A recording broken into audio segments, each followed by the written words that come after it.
Desde tiempos prehistóricos, en la península de Yucatán, sus primeros habitantes, los nómadas, cazadores y recolectores, pasando por la época prehispánica con el grandioso pueblo maya, las cuevas fueron utilizadas como casa, habitación, refugio y fuente de abastecimiento de agua. En estas cuevas se pueden encontrar espacios de expresiones pictóricas rupestres.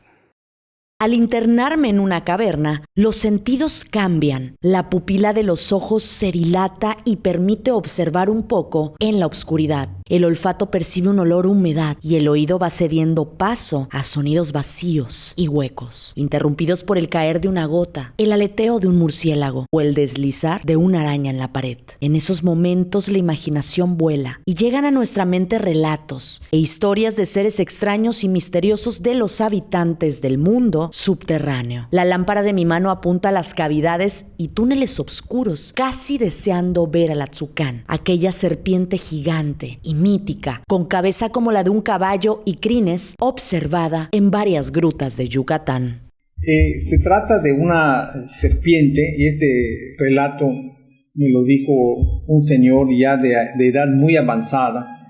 Estaba comentando que él fue algo así como caporal, ¿verdad? Que él acostumbraba a arrear ganado y todo eso. Entonces no era precisamente el campesino que está dependiente de la milpa.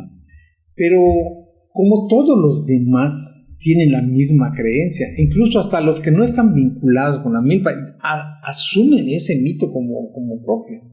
Entonces él me dijo que una vez se acercó y quiso tomar el agua con su calabazo, pero en ese momento vio el burbujear así tremendo, y arrancó a correr, ¿no?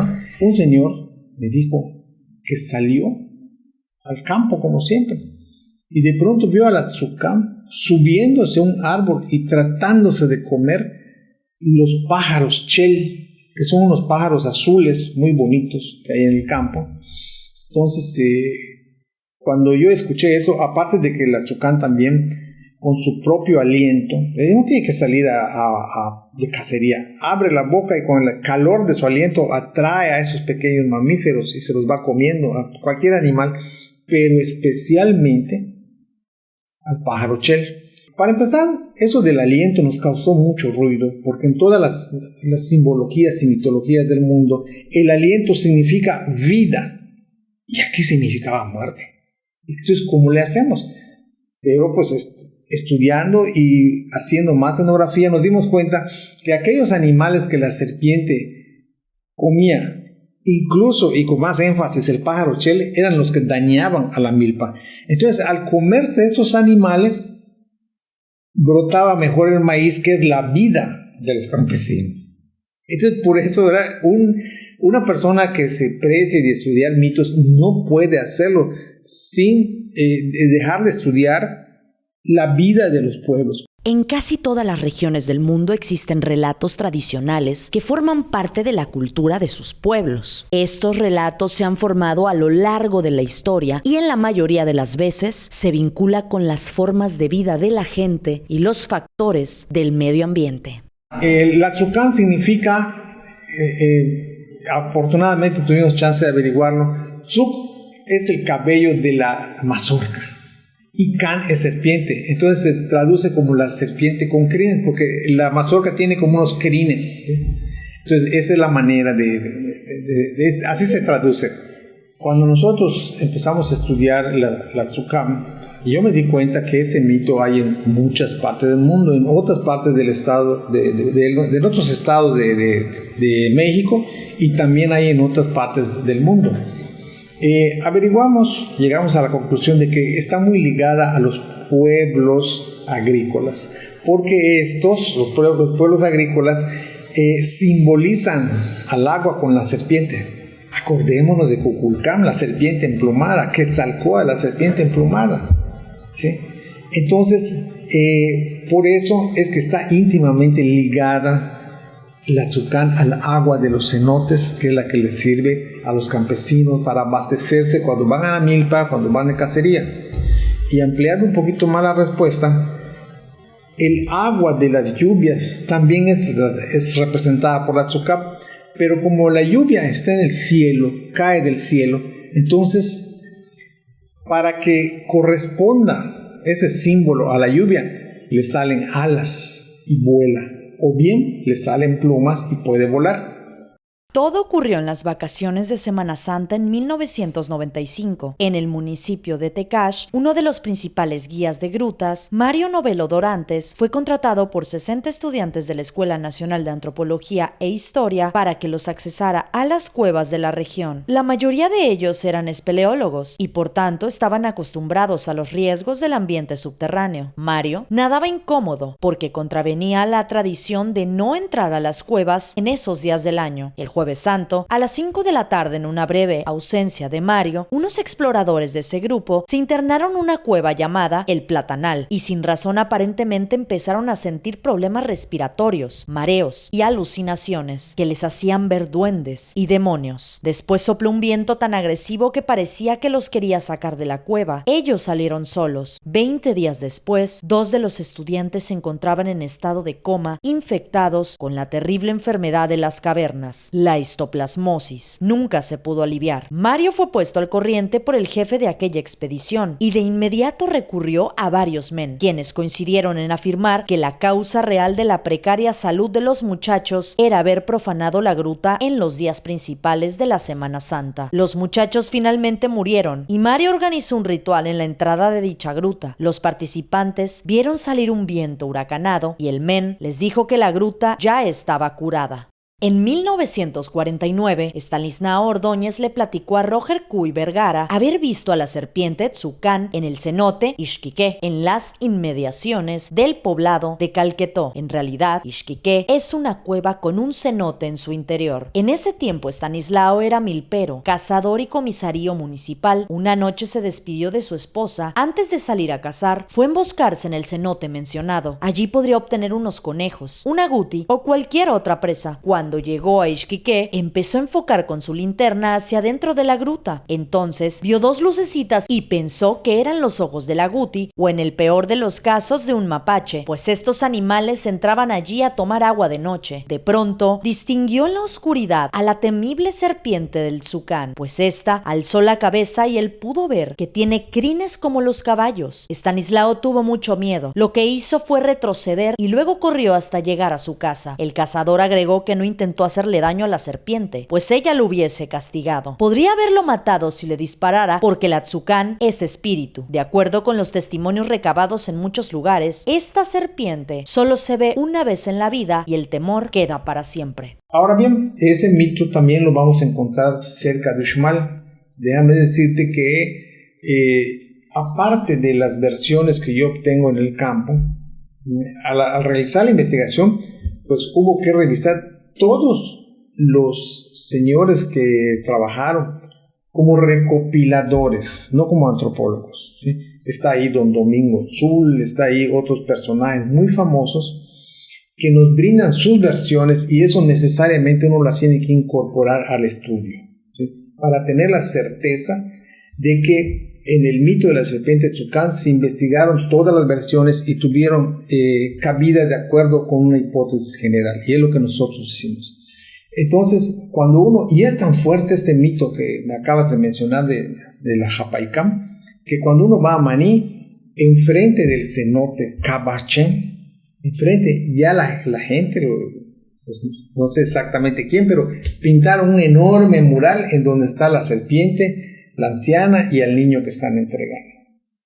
Entonces esto nos dice que el mito trasciende, no solamente es palabra, puede volverse pintura, puede volverse escultura.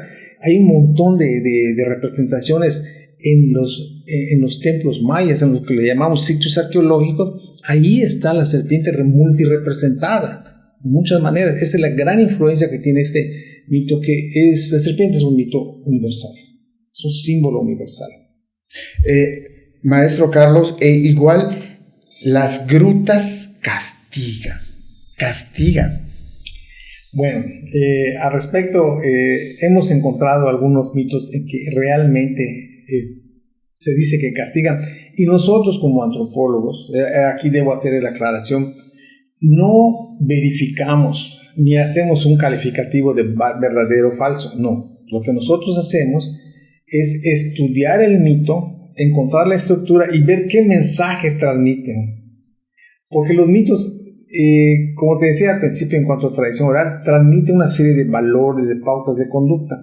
Entonces cuando escucha uno que una caverna castiga, como por ejemplo la del Oltum, castigó a unos jóvenes imprudentes que entraron a la cueva y ya estando completamente en la profundidad del Oltum, se les cerraron todas las paredes y los mantuvieron ahí durante 3 días.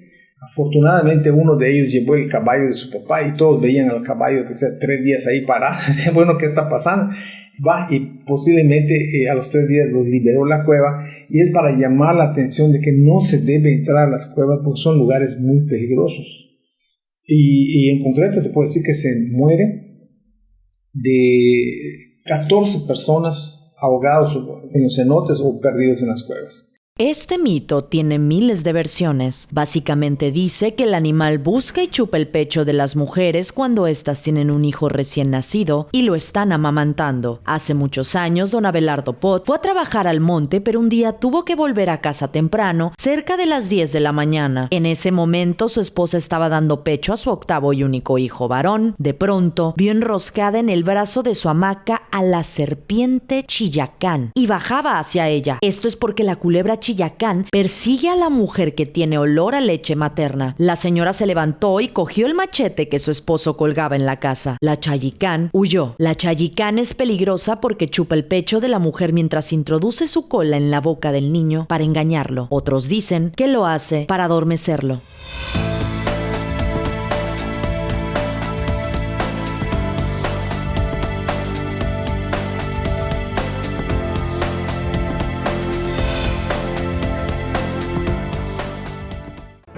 Las noticias más importantes de nuestra entidad, con información actualizada y veraz. Solo las encontrarás con Freddy Heredia en Yucatán es Noticia.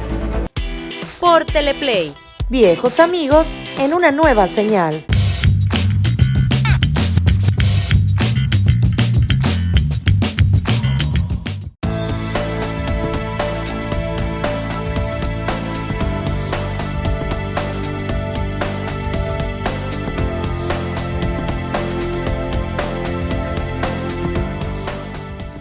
Para saber cómo fue la formación de las cuevas y los cenotes, es importante conocer cómo se formó la península de Yucatán.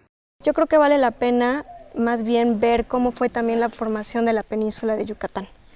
Y yo creo que para esto tenemos que hacer un viaje en el tiempo de muchos millones de años, y en los cuales el paisaje que nosotros tenemos ahorita en la península de Yucatán era muy distinto.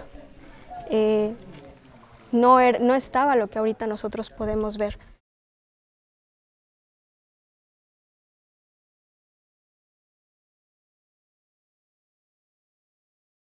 Y los polos sufrieron un deshielo, y ese deshielo causó que el nivel del mar subiera muchísimo, y entonces en el lugar y en el área que se encuentra la península de Yucatán y la plataforma de la península había un arrecife coralino enorme. Llegaba más o menos hasta más o menos la altura de arrecife Alacranes.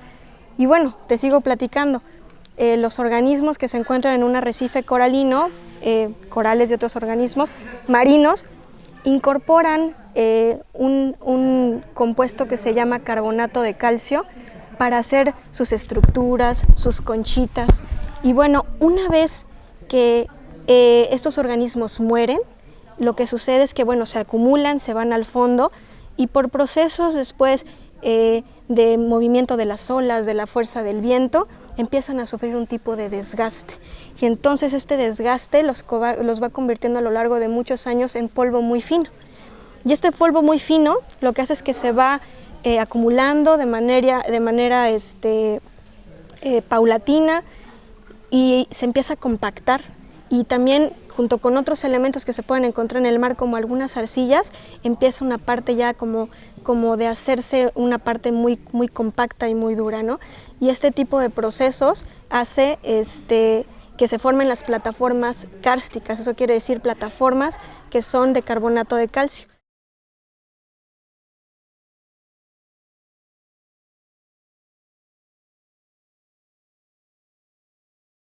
Durante mucho, digamos, al paso de los años, se puede convertir en esto.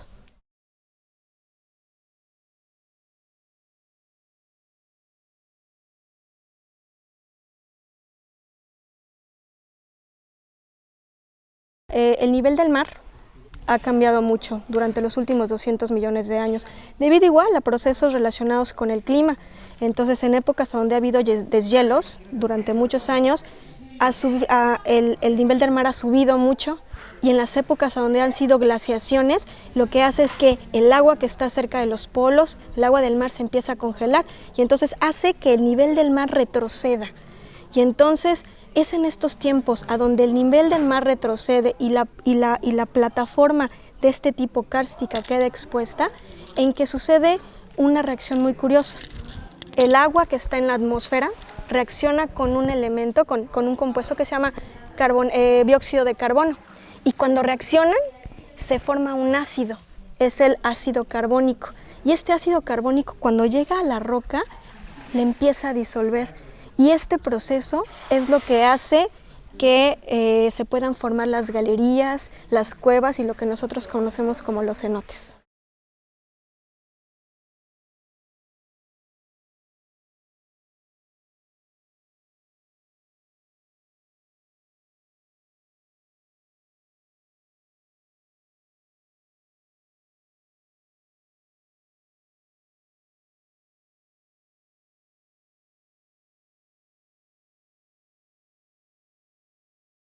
El impacto del meteorito de Chicxulub sucedió hace 66 millones de años, más o menos.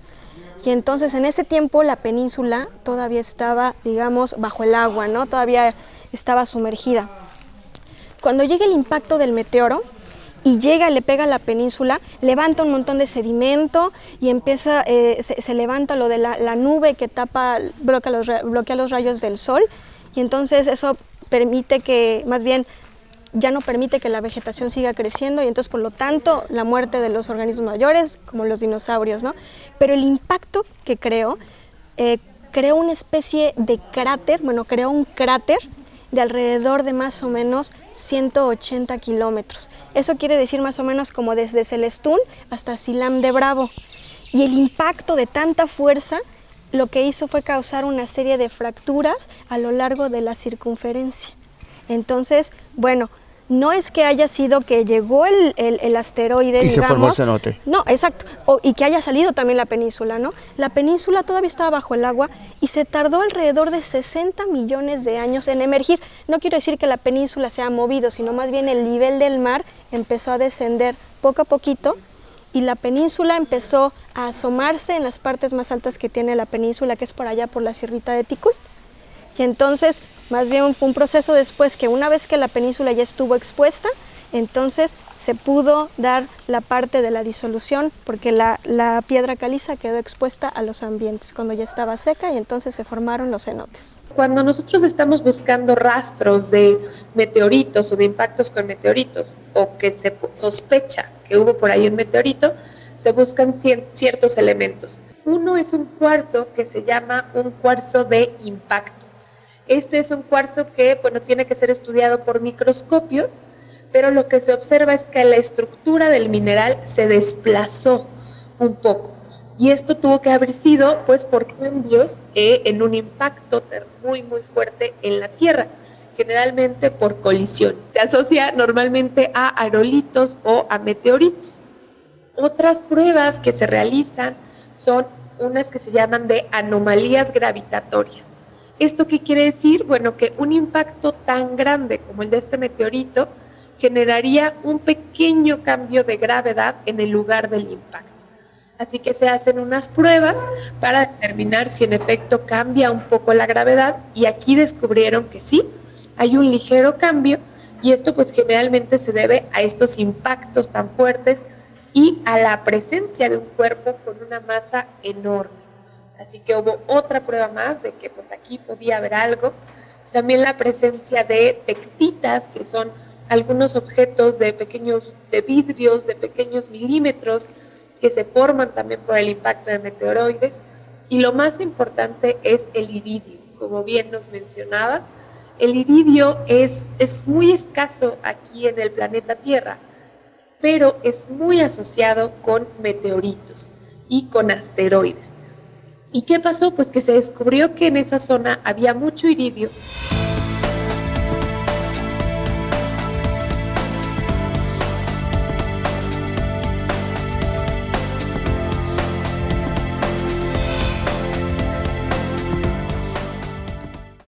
De manera poética, el gran cronista de nuestra Blanca Mérida nos lleva a un viaje a través de la historia y la geografía de nuestra ciudad, Mérida de Yucatán, por Teleplay.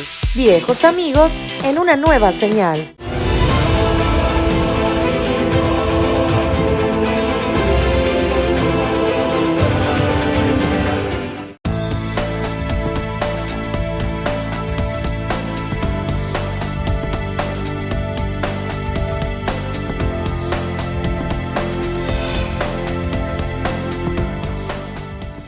Para los mayas, los cenotes era un portal hacia el inframundo, un sitio sagrado que serviría de entrada hacia otro plano terrenal, donde se revelan los misterios de Xibalbá. 4000 años después de los primeros inicios de su civilización, la arqueología confirma que los mayas tenían razón. Los cenotes son una ventana única al pasado. Sitios que, gracias a las características químicas del agua dulce en su interior, la ausencia de luz y temperatura, funcionan como auténticos portales que ayudan a comprender cómo era la flora, fauna y los pobladores más antiguos de América de los que se les tiene registro. Debajo de Tulum corren los dos ríos subterráneos más grandes del mundo, Zacactún y Oxbelha. Se trata de un sistema de cuevas inundadas de agua cristalina que dieron forma a cenotes con túneles angostos y enormes cámaras rodeadas de estalagmitas y estalactitas.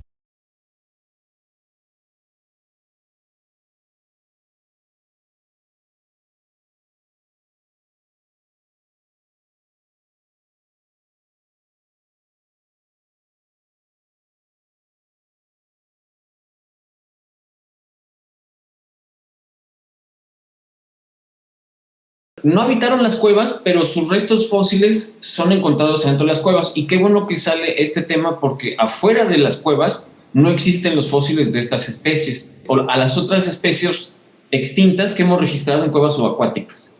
Otro es el tigre dientes de sable. Dos especies, el ancestro del famoso tigre dientes de sable y el famoso dientes de sable. Ambos se han registrado en cuevas subacuáticas. Son uno de los grandes carnívoros que se han registrado. También, hablando de carnívoros, se han registrado al menos 2 géneros o 2 distintos osos, también extintos totalmente, como el oso negro que habita en el norte actualmente, solo que especies de osos extintas, el oso de collar y el oso de las cavernas. Tanto en Yucatán como en Quintana Roo se han encontrado. Otro de los grupos de animales extintos totalmente que se han encontrado aquí son del grupo de los camélidos, una llama cabezona o prima del camello actual. Pero también se han encontrado caballos prehistóricos extintos. Los caballos que existen hoy día fueron reintroducidos por los europeos, específicamente por los españoles, pero aquí habitaban caballos igualmente. También se han registrado tapires, perezosos gigantes, varias especies de las cuales 3 son nuevas especies. Y también se han registrado otros animales grandes, pero también no tan grandes. ¿León? El león americano, por ejemplo, que es el gato más grande que ha existido en la historia del planeta, también lo tenemos en la prehistoria de la península de Yucatán. Y otros gatos no tan grandes y que están extintos localmente. Los que acabamos de mencionar están extintos totalmente, no existen en ningún otro lugar del planeta. Pero aquí había lince, por ejemplo, que es otro carnívoro que habita en otras partes del continente. También se han registrado zorro rojo, que es otra especie que aquí está extinta, pero que habita actualmente en otras partes del continente. Se han registrado también un perro muy interesante, un perro sudamericano que está totalmente extinto, pero que se encontró aquí en Quintana Roo. También tenemos, del grupo de los perezosos hay otros, unos de sus primos, que es otra familia, que es de los gliptodontes se llaman, que son los armadillos o unos animales parecidos a los armadillos, solo que del tamaño de un carro compacto. Rosetas de su carapacho se encontraron en un cenote ahí en Yucatán, precisamente. Entonces, como puedes ver, es un montón de animales que ni por aquí nos pasaba que existieron en esta tierra. Y también encontramos fósiles de animales que habitan actualmente, como jaguar, puma, cuatí, pecarí. De pecarí hemos descrito una especie nueva. Y cuando digo que nos hemos sacado la lotería es a varios niveles. Uno, en especies nuevas, ya van 5. También hemos descubierto una especie nueva de gato y le hemos nombrado Panthera balamoides. Es primo del jaguar también, es un jaguar trepador.